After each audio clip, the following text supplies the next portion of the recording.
In this Palworld video, I bring you 20 plus base building tips, things you need to know about in regards to building particular things, best practices to save space and much more.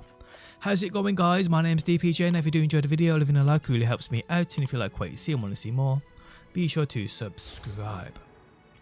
So there are a few things you can do within your base to save space and so forth, and although I won't cover the absolute basics here, there are still things even after the many patches they have applied to this game to fix pathing issues for pals and so forth. There are still certain things you need to make sure you are doing in order to allow things to basically operate right in regards to pals and moving around a base and so forth. There's also some amazing tricks you can use to save tons of space within your base, which we'll go through today. Okay, so let's start with a few of the simpler things here which seemingly people are still having some problems with. Firstly, if you plan on having levels to your base, i.e. floors within your base, here I'd recommend a minimum of 3 walls high. I say this because, like I said, even after the multiple patches within this game and what it's had, pals love to get stuck on certain things, especially with a low ceiling. It happens way too often. And with pals like Germantide and those bigger pals, then you consider the alpha versions of them, you need that space, you need more space, and that's why I suggest if you're going to have floors within your base, make them at least 3 walls high. Now sticking with floors, ways up to said floors are also important for your pals. Now people will tell you you need a minimum of 2 stairs side by side for those larger pals. I'd actually say go 3 side by side, because even with 2 I've seen pals struggle. There also needs to be a space in the way of at least 2 foundations at the top of these stairs for pals to actually clear and get up onto that 2nd or 3rd or 4th floor, especially if near the edge of your base, which is something I see people struggling with. When you build these staircases up floors near the edges of your base, a lot of the time bigger pals will try and avoid going out of your base to climb stairs, so even if you have 2 or 3 stairs next to each other, they can still get stuck, so do keep that in mind. Now another very important tip is, even with all of this, you might notice that some pals just won't travel upstairs no matter what you do. That's because I believe some pals struggle with the idea of stairs. But if you replace those stairs with the slanted roofs, pals like Ozek will actually travel up them, which is weird, yes I know, but it does definitely work, so try it out. I'd also guys recommend a free floor or ceiling space for pals to actually travel up to different floors. I have used 2 in the past, it does sometimes work, but I have seen a couple of instances where pals do indeed struggle, even after the latest patch. So a free floor space or foundation space or ceiling space will be plenty enough for your pals to get up those stairs and onto the next level of your base. Okay, so now we'll move on to some of the best tips you can use in this game to save space. Now most Palworld players know you can stack crop plots, ranches and breeding farms, but there are many other things you can indeed stack just by using a different method. And if you don't know about those stacking crop plots, breeding pens and ranches, I'll cover them later on in the video, but firstly the much newer stuff. Did you guys know you can actually stack pal beds? Yes indeed you can, and to do this guys it's very simple. Now depending on how high you want to go, depending on how many pals you have in your base, stack those advanced storage chests on top of each other. Once you reach that number of, let's say, beds you have in your base, then stop.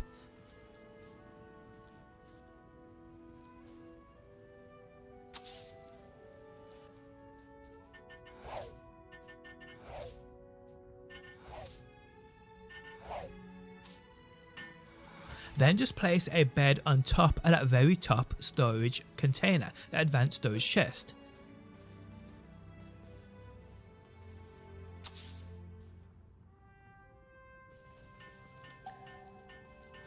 Then delete one storage chest down, build another bed, rinse, repeat until you get to the very bottom. It is as simple as this.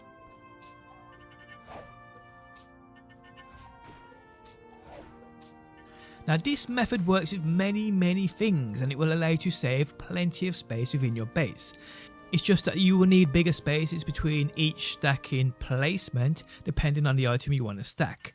For instance, you can also stack those PAL pods, but you need to have 3 spaces between each PAL pod. And what I mean by this is 3 advanced storage chests per pod placement. The good thing about this though is with those advanced storage chests you can actually put 2 of these power pods on each one. So let's say for instance you build 9 advanced storage chests high. On the very top you can build 2, you delete then 3 advanced storage chests down, build another 2, delete 3 down, build another 2, and so forth. I think you get the gist here, people.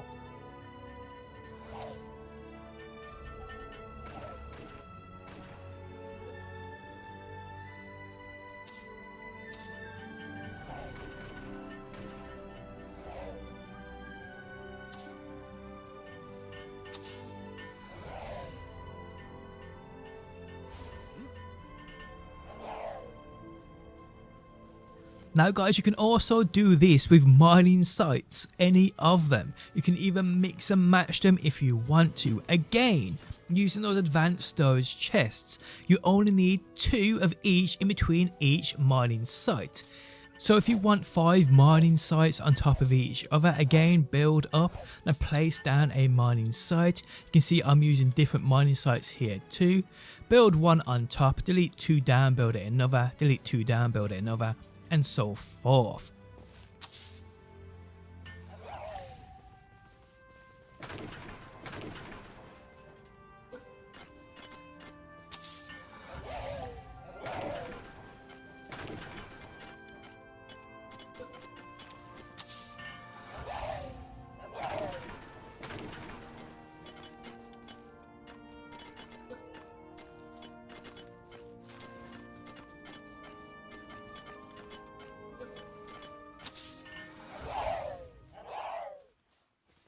This even works with a much larger ore mining site too. These are way bigger, but still you only need 2 advanced storage chests in between each stacked one.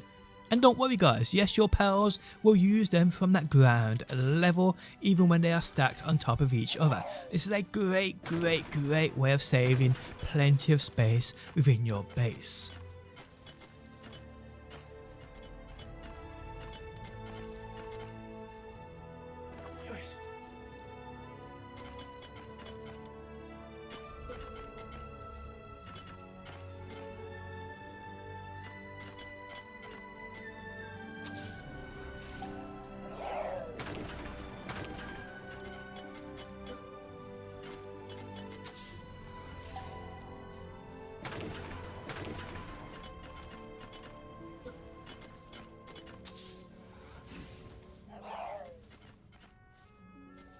You can also guys stack those power springs too. Again, 2 advanced storage chests between each one. You can stack these as high as you want.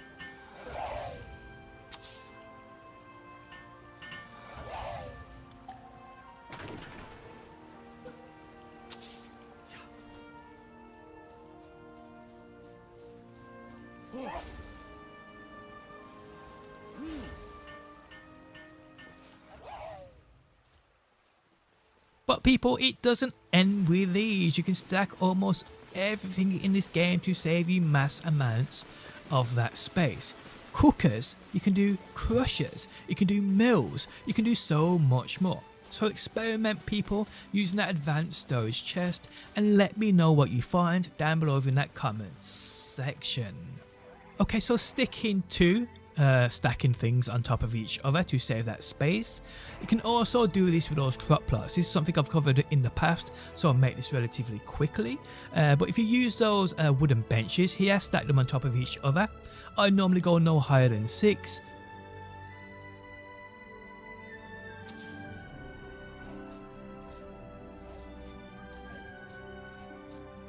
then place that crop plot on top. This can be any of the crop plots, by the way. You can also mix and match these if you want to.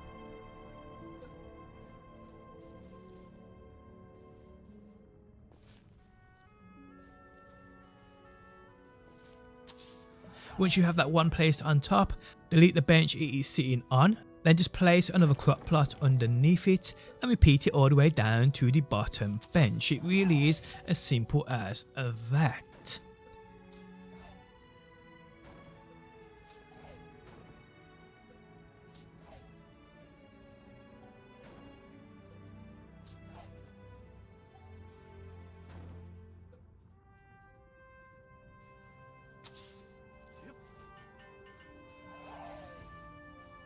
You can also, guys, stack those ranches, and what's great about this is the fact that all pals will gather on that floor level. Now we know ranches are limited to 4 pals each, but if you stack 3 on top of each other, you can have 12 pals at that floor level, all dropping you things from these ranches, those important materials and ingredients. So stacking ranches is quite simple. Firstly, build a wall, let's say 3 walls high. It's obviously preferably to do this on a flat surface, so if you have to do some foundations, do what you gotta do, but build a wall, let's say 3 walls high for demonstration purposes of this video only. Then what you want to do, guys, is pull out those large containers, then align one against that back wall and just place them side by side, so you have 10 in total, a 5 by 2. It really is as simple as that. This is enough space to drop a ranch up on. Then depending on how high you want to go, build on top of these. It's basically one set of containers per ranch. Once you've gone as high as you want, you may want to build a platform to stand on so you can place these ranches down, or build another large container as I do, that's up to you.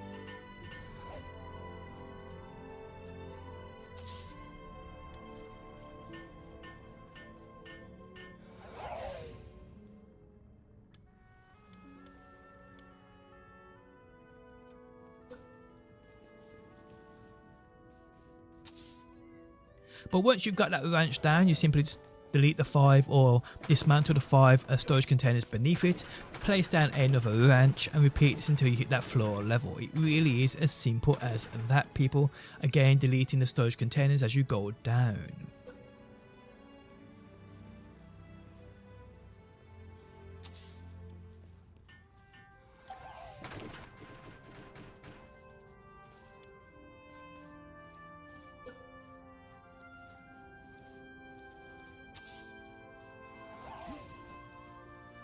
You can also, guys, do this with the breeding farms, but in here, instead of using a 5 by 2 in regards to 10 storage containers, you need to use 21, which is 7 by 3. This is enough space for you to put down that breeding farm. So you're doing basically the exact same thing here, making sure it's on a flat surface or build it on foundations if needs be.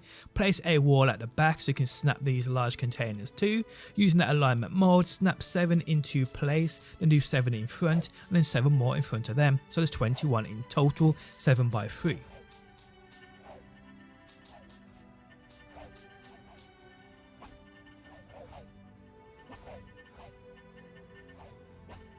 Then go as high as you want, building on top of each other.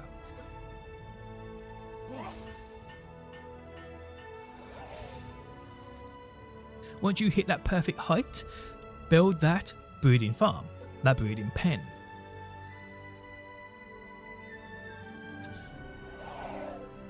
Then, guys, delete the containers underneath it and put down another breeding farm. It really is as simple as that, guys.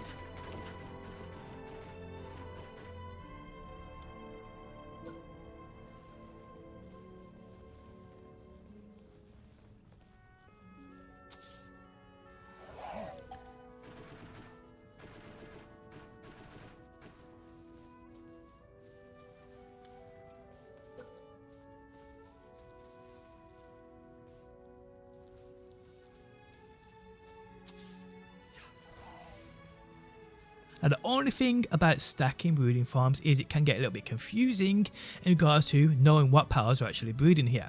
That's why I'd recommend you setting up breeding pairs via the monitoring stand. That way all confusion with what's being bred here will be eliminated.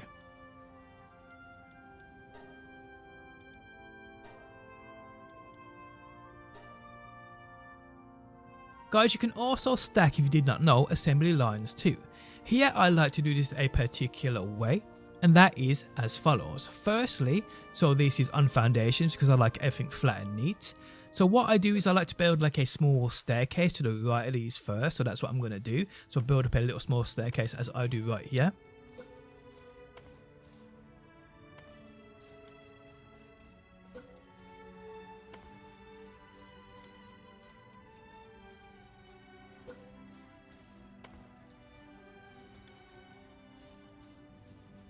Once this is done, I then use the square tables and stack these on top of each other. Now the placement for me and where I stack these needs to be like a foundation length away from that staircase I built on the right hand side here. But if you are going to be using those bigger assembly lines like the weapon assembly lines and so forth, it may need to go a little bit further, maybe a foundation and a half away from the staircase on your right. I'm just going to be using the gold assembly lines here for this demonstration purposes of this video. But yeah, once you get the gist of this, guys, it's very easy to do. So yes, go to the square tables, a foundation away from the wall on the right, probably in the middle of the foundation. I will just stack, let's say, 3 on top of each other.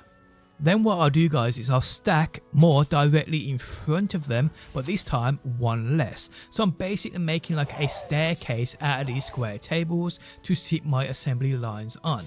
Now notice I'm doing this, like I said, 1 foundation away from the wall on the right hand side or the stairs on the right hand side. Again, if you're using those bigger assembly lines, you may need to go a little bit further to the left, probably like a 1.5 foundation away. But you gotta try and test this, guys.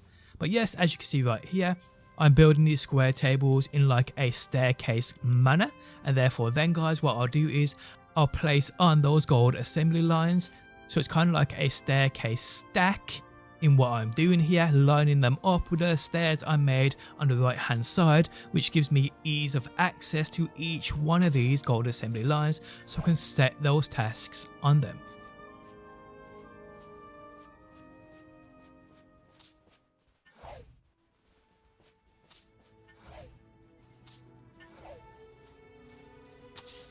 Now once you are done in regards to putting those assembly lines down upon those square tables, from here, guys, you can build a wall behind these to make them look much neater, and you can also dismantle the square tables the assembly lines are stacked on because they will still stay in place. You don't need these tables here, but that is completely up to you. But you want to make it look neat, obviously, people.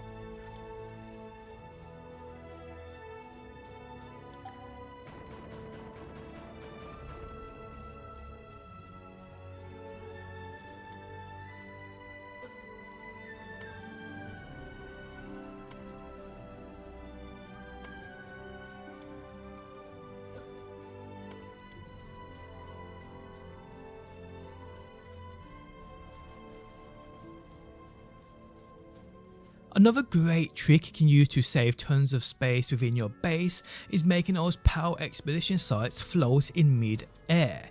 This is done literally like how you stat things earlier on in the video with the advanced storage chests. You simply build these advanced storage chests up as high as you like. You can go as high as you want, people, 20 high if you want to. Then, guys, you just build the power expedition site on top of them.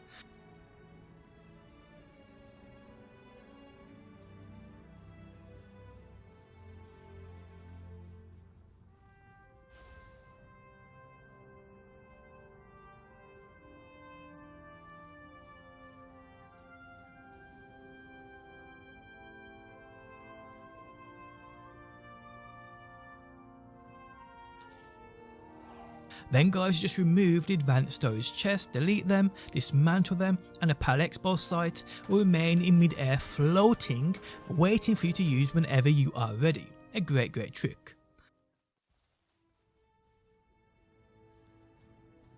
Another great building trick I've covered plenty of times in the past is being able to put down those, well, 2 oil extractors on a single oil node. If you've got an oil node in your base and you haven't got 2 oil extractors on it, you're definitely missing out. Here is exactly how this is done.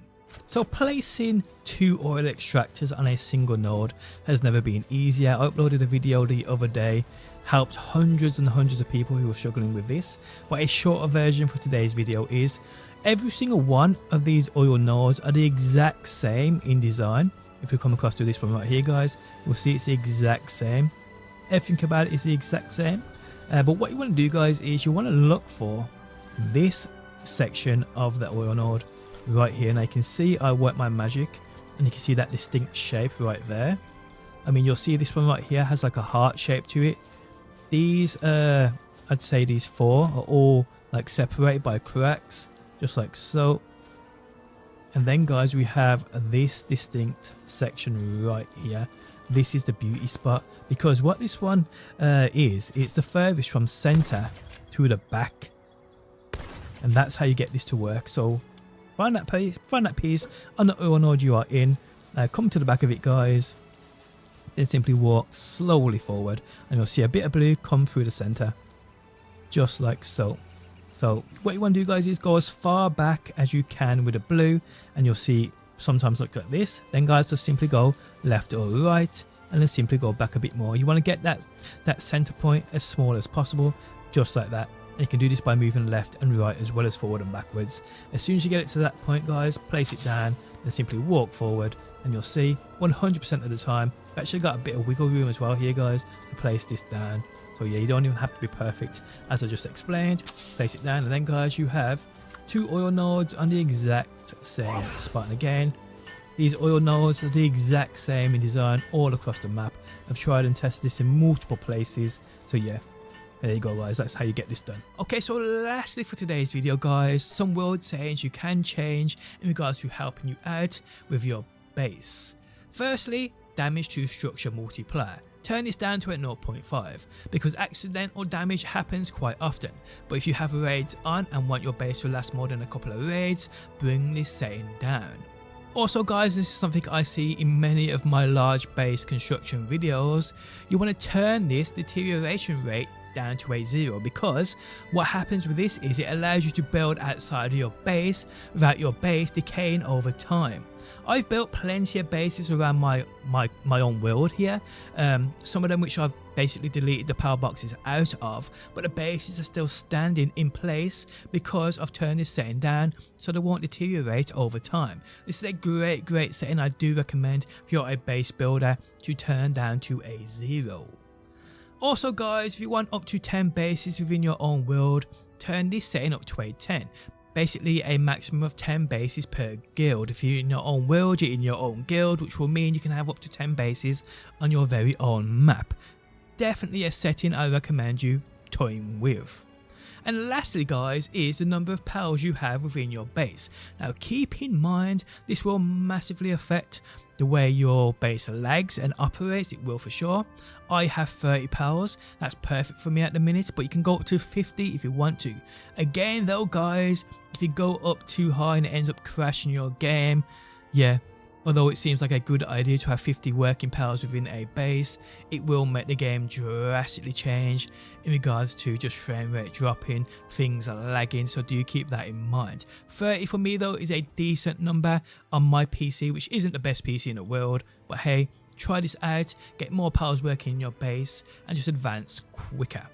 But there we have it, guys, in regards to some of the best base building tips you can have in Palworld. If you have anything to add, let us know down below in the comments section. Guys, if you did enjoy the video, leaving a like really helps me out. If you like what you see and want to see more, be sure to subscribe, and hopefully, guys, I will see you on that next one.